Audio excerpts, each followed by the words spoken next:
Welcome to EE301 Lesson 30. We're going to start to introduce the analysis of three-phase systems. Now in the last lesson we introduced AC generators, which all work at the three-phase level. This kind of cues us in that we basically do all of our infrastructure level work and our power generation, even on board ship, at that three-phase level.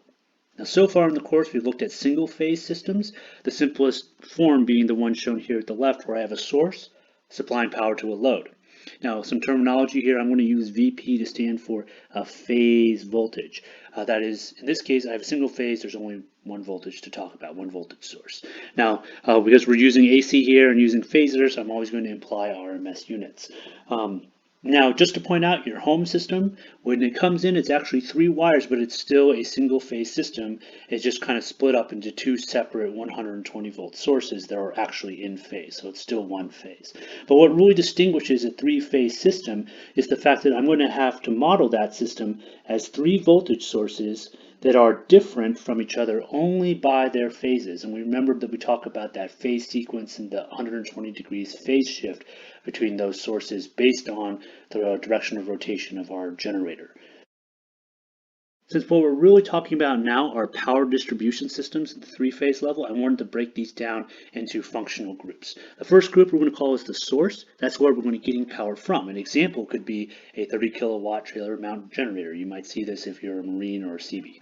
So we usually connect these sources to something we want to power via a line. We could think of that as cables. And then the last thing is what we want to power. We're going to call that the load. So in this example here, I've used a certain environmental control unit or AC unit that you might see in a tent camp, for example. Now the labeling here is actually very helpful, I've found, to keep you straight about what's happening in this system. If you're consistent with the labeling, it'll be very helpful to you. We notice that we're going to have some terminals, and I'm going to label the terminals that are on the left side or on the source side with capital letters, and I'm going to label the ones that are on the right side or the load side with lowercase letters. Notice that I have an A, B, C for each of the 3 phases, like the ones we talked about with the generator, but I also have one more. I'm going to call this one the neutral. That's going to be the end line. We'll talk about what the neutral means in just a second. Again, remember that I'm going to use capital letters on the source side and I'm going to use lowercase letters on the load side, and this will help us keep straight because sometimes these are not going to be the same thing. Now you might have noticed this in the last drawing, but we're going to start talking about 3-phase sources and loads, not as one element, but as 3 interconnected elements. That is, we're going to have one element for each phase. These individual elements, they're not connected in series or parallel. We have a new set of connections, and we call these Wye and Delta. Now let's talk about the meaning of these terms. When things are connected in Y, that means they are connected such that they all have a common point where they are connected. This common point, we're going to call it the neutral. So that's where that N term came in before. So N stands for the neutral, and in a Y-connected component, that's where all 3 of those individual elements touch each other. Those elements, taken all together, represent the source. So this is a Y-connected source because I have 3 voltage sources and they all come together at one point. Now the opposite of a Y connection is a delta connection. Delta connections don't have a neutral point because the elements are connected end to end. So they've kind of formed this triangle that we consider to be the delta shape. By being connected end to end, the plus of VBC is connected to the minus of VAB, and so they form this ring. The distinguishing feature of delta is that they have no neutral. Now we've talked about this for the sources, but it could also be done with the loads. So this is an example in the bottom of a Y-connected load, and it's Y-connected because there is a neutral where all 3 of these impedances, Z1, Z2, and Z3, they all touch each other. So that's the definition of being Y-connected. On the right, we have a delta-connected load. They're connected end to end. Notice as well that I have the lowercase terminal notation for the loads, and I have the uppercase terminal notation for the sources. And one thing to be careful of here is there's actually no equivalent impedance for the Y-connected or delta-connected load. So this is different from series and parallel. I can't say that there's one number that sums up all 3. At best, I can talk about what is the impedance value of one of these legs. And so if it's Y-connected, often we'll just say that that is zy, and that all three of these usually have the same value. And the same for delta, we could say all three of these are going to have the same value, and we may call that z delta. But there'll never be just one number that represents all three of them as a combined value. Now, the last little point I want to make specifically about Y connections is that while they always have a neutral point, that neutral point may or may not be connected to the outside. So that's kind of what's illustrated here in the Y connected load, that I have a dashed line for this neutral. So the neutral point does exist, but I may not be able to access it from the outside, or something may or may not be connected to it. And we'll get further into this when we talk about 3-wire versus 4-wire systems.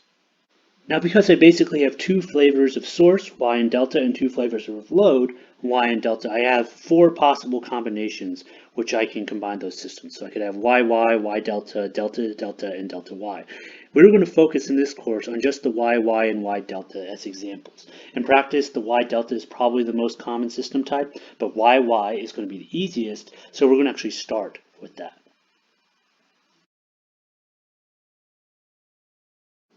Now, our discussion in the last lesson about three-phase generators is related to our modeling of three-phase circuits, and that we can model a generator as three voltage sources connected, in this case, in Y.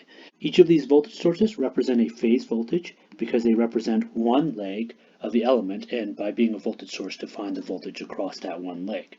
All of these voltage sources are out of phase with each other by 120 degrees, but are otherwise identical. Remember that we have a phase sequence to these, and the phase sequence is the time order in which these different voltages peak with respect to each other. And this order is controlled by the direction of rotation of the generator's rotor. As a quick review, if we always treat the A phase, or AN, as the reference phasor, that is at 0 degrees, then ABC and ACB are distinguished by who comes second and who comes third. Whoever comes second in each sequence always gets the minus 120 degrees. So for ABC sequence, that's the B phase. And the third place phase gets the plus 120 degrees. This is exactly opposite in the ACB sequence, so the C phase will get the minus 120 degrees, and the B phase will get the plus 120 degrees. The two ABC and ACB sequences are plotted for you here. Now, one important term that we need to discuss about three-phase systems is the idea of something being balanced. When we say that we have a balanced source, that means that we have three voltage sources with the same magnitude, but that the phases are 120 degrees different from each other. This is the same idea that we've been talking about so far, where I have those three voltage sources in the generator that are 120 degrees phase shifted. The phasor diagram is shown at the right. When I refer to a balanced load, that means that all the impedances in that three-phase load are exactly the same. For example, for a Y-connected load, Z1, Z2, and Z3 are all the same. It's very common for me to, instead of saying Z1, Z2, and Z3, to simply call them one value, ZY, that applies to all three of them. We could also do the same for the delta. Instead of calling them ZA, ZB, and ZC, we instead say that each of them is equal to Z delta. Now, these ZY and Z delta terms are not the combined impedance of each of these three. There's no such thing. They're just the values of each of the individual components. Finally, we're going to talk about balanced systems, where a balanced system is composed of both balanced sources, balanced loads, and a balanced line. A balanced line is simply a line that has the same impedance for all three of the phases. This means that in balanced three-phase systems, which are the only type of systems we're going to actually get to in this course, all three phases are going to be identical, except for the phase of the sources.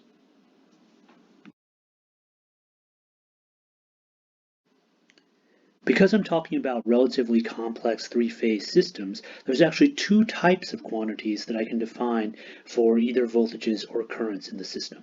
The first type that we're going to talk about are phase quantities. Phase quantities are those voltages across or currents through one individual element in a three-phase component. For example, in this load, one leg is what I'm highlighting here in blue. The phase voltage for that leg is going to be the voltage across that one element. For example, here VAN.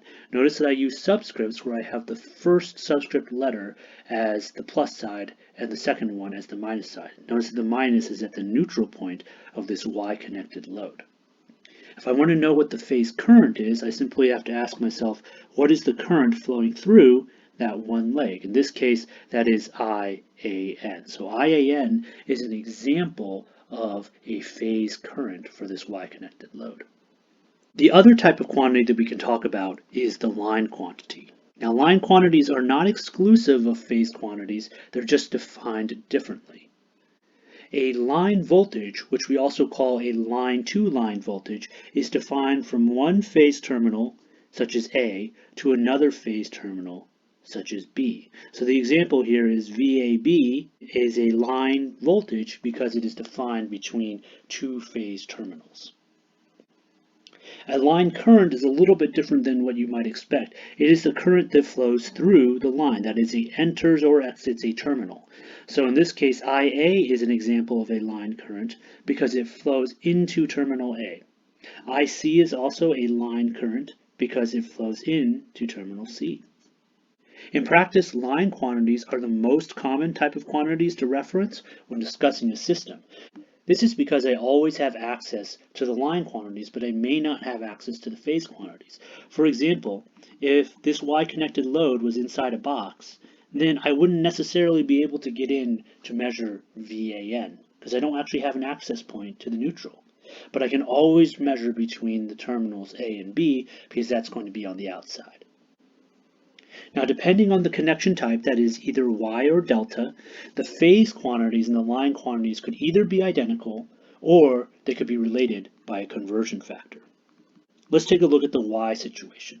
For a Y-connected load like the ones that have been drawn here, let's take a look at the line current. If I were to trace that line current on its path to the first node where it would split, which is at the neutral, well, it would actually flow through one of the elements. We already know this current is IAN, which was a phase current.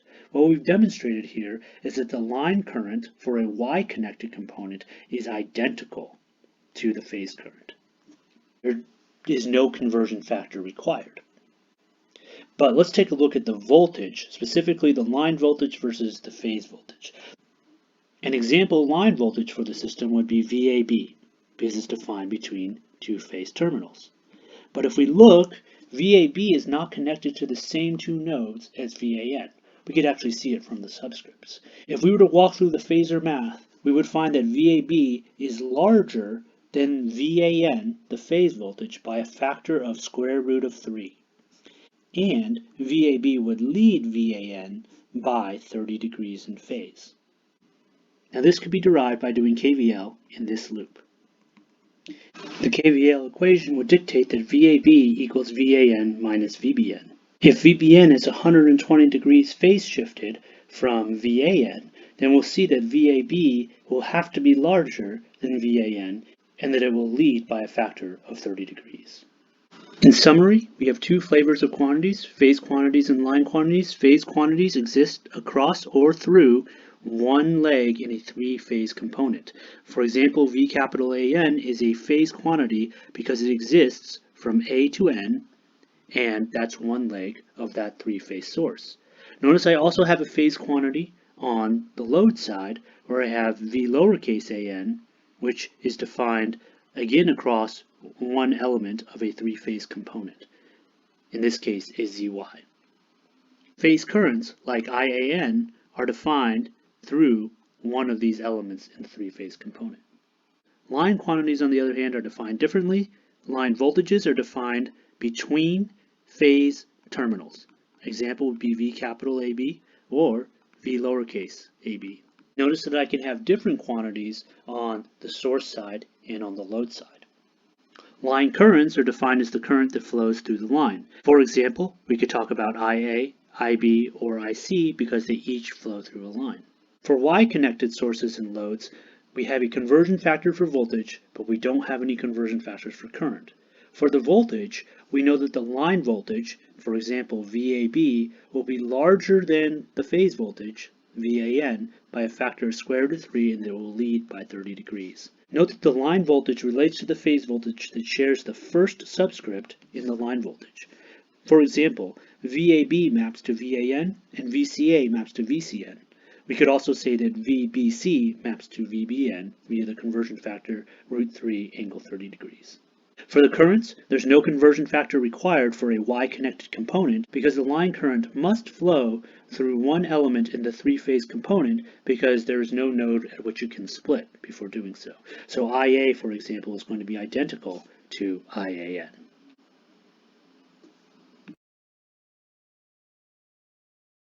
Before we can really jump in to the way we want to solve three-phase systems, we need to understand what's going on at the neutrals.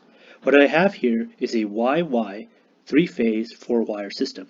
I can tell that it's YY because there's a neutral on each side, both the source and the load.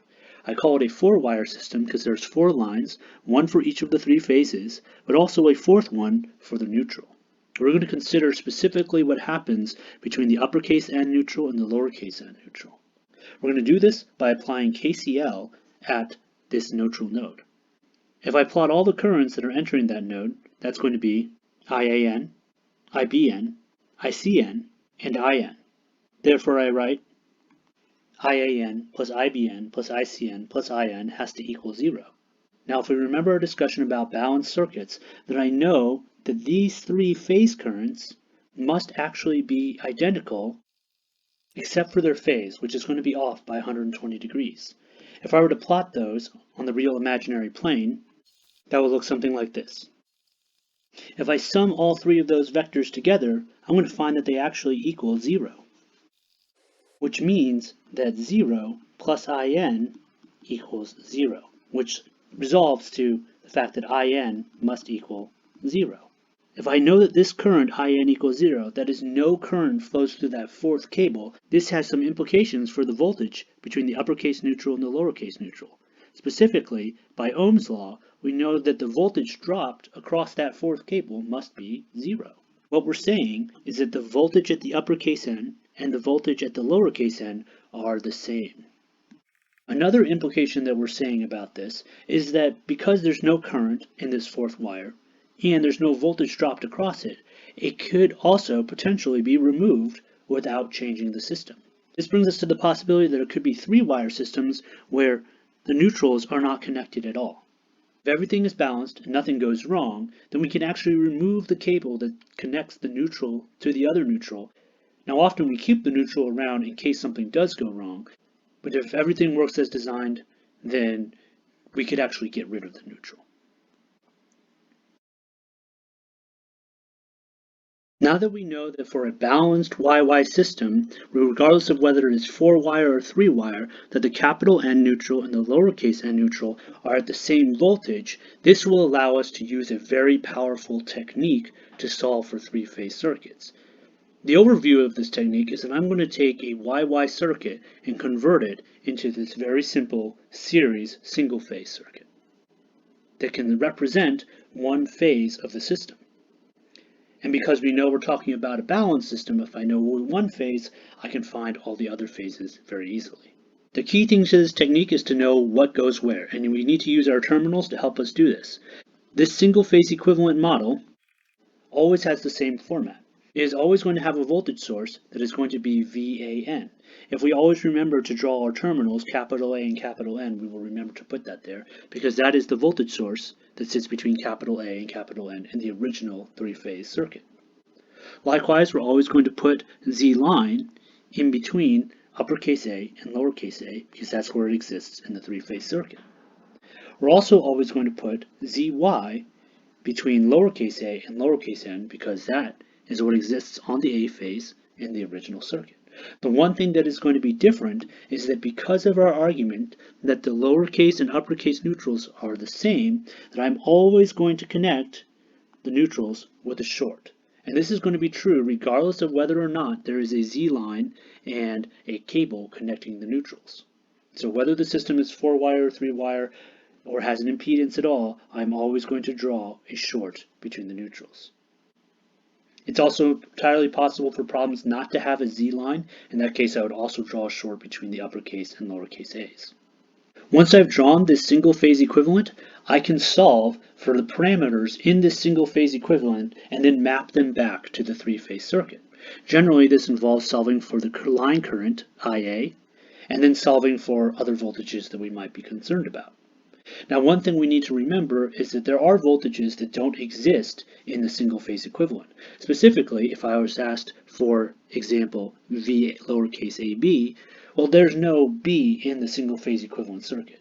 To answer that question, I need to remember my conversion factors. Remember that VAB is related to VAN by a factor of square root of 3, angle 30 degrees. And I can find VAN in this single phase equivalent circuit because it exists right here. So I analyze this single phase equivalent circuit using all the techniques we've taught you so far, and then you use a conversion factor to get anything that's not there. The last thing is, what if I want to know things that are not in, for example, the A phase? To do this, if we know our phase sequence and we know that everything is balanced, then we can simply shift those quantities either plus 120 degrees or minus 120 degrees. In this practice problem, I'm asked to analyze a three-phase, three-wire system. I can see that it's a YY system because there's a neutral at both the source and the load side. It's three-wire and that the neutrals are not connected to each other. I'm asked about the line currents, for example, IA, IB, and IC. I'm also asked about the load side line voltages. This specifies to me that I need to be looking at, for example, the voltage between lowercase a and lowercase b. This also refers to voltage VBC, lowercase, and the voltage VCA, lowercase. Because this is a YY system, I can build a single phase equivalent. The single phase equivalent always looks the same. It always starts with the voltage source that's going to be placed between the terminals capital A and capital N. I look at the original three-phase circuit and I copy down that voltage source that exists between those two terminals. In this case, that's 110 angle 0 degrees volts. I then draw any line impedance that might exist between capital A and lowercase a. In this case, that's 5 minus J2 ohms. I then proceed to lowercase a to lowercase n and copy down the impedance that's there. That's my 10 plus J8 ohms. Now the key to the single phase equivalent diagram is that I always connect the neutrals with a short. Again, the single phase diagram, no matter if there is a connection or if there isn't a connection between the neutrals, I am always going to draw a short between capital N and lowercase n. That's because they have the same voltage. This is an acceptable model representation. Once I've built the single phase equivalent diagram, I'm going to start looking for the parameters of interest. Specifically, I'm going to look for the current IA. It exists in both the original circuit, but also in this YY single phase equivalent. To solve for IA, I use the same techniques that I've learned in single phase analysis so far. I can write that IA is equal to the voltage source VAN divided by the total impedance, which is Z line plus ZY. With some numbers, that's 110 angle 0 degrees volts divided by 5 minus J2 ohms plus 10 plus J8 ohms. That comes out to 6.81 angle minus 21.8 degrees amps. Now, because I was asked for all of the line currents, I need to also answer what is IB and what is IC. The easiest way is to actually look at the phase sequence, which we can get from the sources. The phase sequence is the time order of the phases, and we know that who comes second gets the minus 120 degrees phase relative to A. If A starts at 0, we look at who has the minus 120. That's the B phase. So we know that this is A, B, C sequence because B comes second. That's going to apply to my currents as well. So if B comes second, it's going to have the same magnitude as the A phase current, but its angle will be shifted by minus 120 degrees relative to the minus 21.8. That comes out to minus 141.8 degrees amps. I do the same logic with IC. Now note that minus 240 is the same as adding 120, so that could give me the phase of 98.2 degrees amps, because that's going to be my minus 21.8 plus 120.